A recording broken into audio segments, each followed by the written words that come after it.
আমি অবাক হব না আগামী 10 বছর পরে এই টিকটক প্রজন্ম যদি আরেকটা প্যারালাইজড প্রজন্মের রূপ নেয়, এটা তো অবাক হওয়ার কিছু নাই।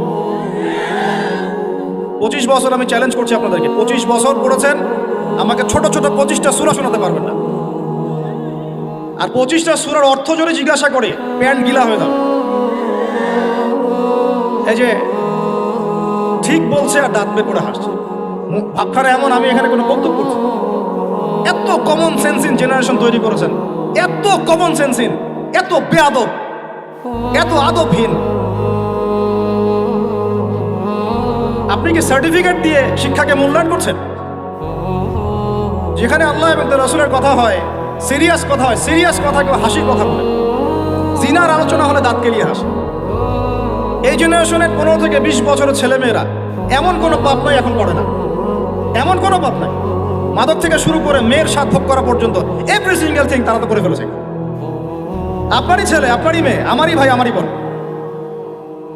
আর এই জেনারেশনকে নবী সাল্লাল্লাহু আলাইহি ওয়াসাল্লাম, সাহাবায়ে কেরাম, তাবেঈন ইজম, 4 ইমাম, মুসলিম উম্মার বীরত্বের ইতিহাস, সালাউদ্দিন আইয়ুবী রাহিমাহুল্লাহ, নুরউদ্দিন জঙ্গি, মুহাম্মদ বিন কাসিম, তারিক বিন জিয়াদ, এই নামই তারা জানে না। এই নামই জানে না তারা। তারা জানেই না ভারতবর্ষে ইসলাম কে নিয়ে আসছে, বিন কাসিমের হিস্ট্রি কি, তারিক বিন জিয়াদের হিস্ট্রি কি, নুরউদ্দিন জঙ্গির হিস্ট্রি কি, এই জেরুজালেম বাইতুল মুকাদ্দাসের ইতিহাস কি, কিভাবে এটা ওদের হাতে চলে গেল, এটা কাদের ছিল, সাহাবীদের যুগ কেমন ছিল, নবীর যুগ ইসলাম কেমন ছিল, 4 ইমাম কি মেহনত করে গিয়েছেন, সলফে সালেহিন কোন পথ রেখে গিয়েছেন, কিচ্ছু জানে না, অ্যাবসলিউটলি নাথিং।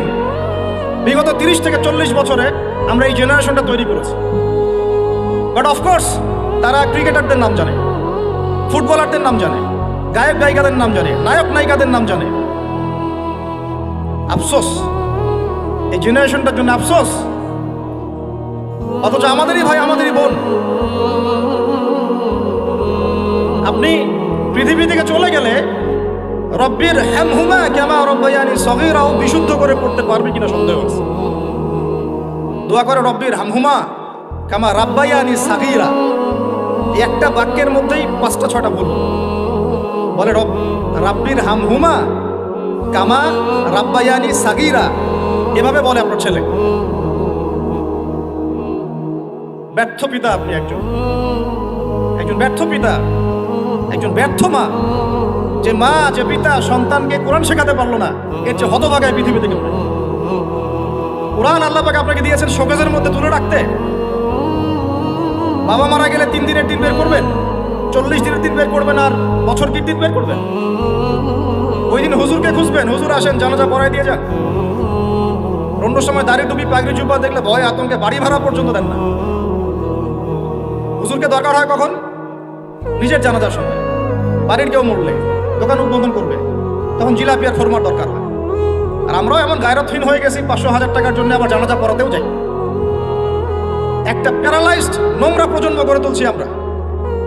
শিক্ষার কিছুই নাই এখন, কিচ্ছু নাই। আপনি কি মনে করছেন আমি আমার আবেগ থেকে কথা বলছি না? প্রত্যেকটা কথার রেফারেন্স এবং দলিল আমি আপনাকে ডিবেট করে প্রমাণ করতে পারবো। ইসলাম তো আস্তে আস্তে মিটিয়ে দিয়েছেনই, এখন যে নৈতিক শিক্ষাটুকু ছিল সেটাও নাই। এরা সার্টিফিকেটের জন্য পড়াশোনা করে, অনলি ফর চাকরি, অনলি ফর একটা ইন্টারভিউ। এই শিক্ষায় শিক্ষিত হয়ে এই জাতি কোনোদিনও সফল হতে পারবে না, ইনশাআল্লাহ তাআলা, কোনোদিনও না। ইসলাম বিবর্জিত কোনো শিক্ষা ব্যবস্থা দিয়ে আল্লাহর জমিনে মুসলমানরা অধঃপতন ছাড়া আর কিচ্ছু পাবে না।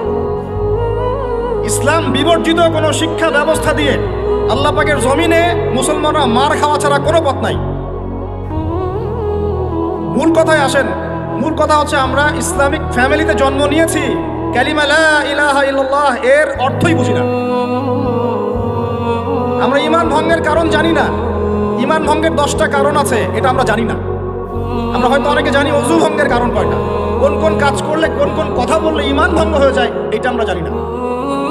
মুসলিম পরিবারে জন্ম নিয়েছি, আমরা ইসলামের এই নেয়ামত মোটেই স্বীকার করতে পারি নাই, বুঝতে পারি নাই।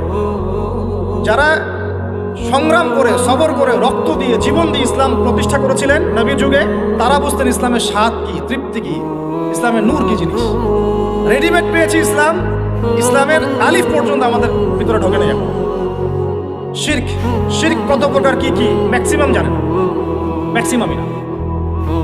মুসলিম পরিবারে জন্ম নিয়েও ওই যে মাজার পূজা করছে, কবর পূজা করছে, তার ধারণা যে ওইখানে গেলে আল্লাহকে পাওয়া যাবে।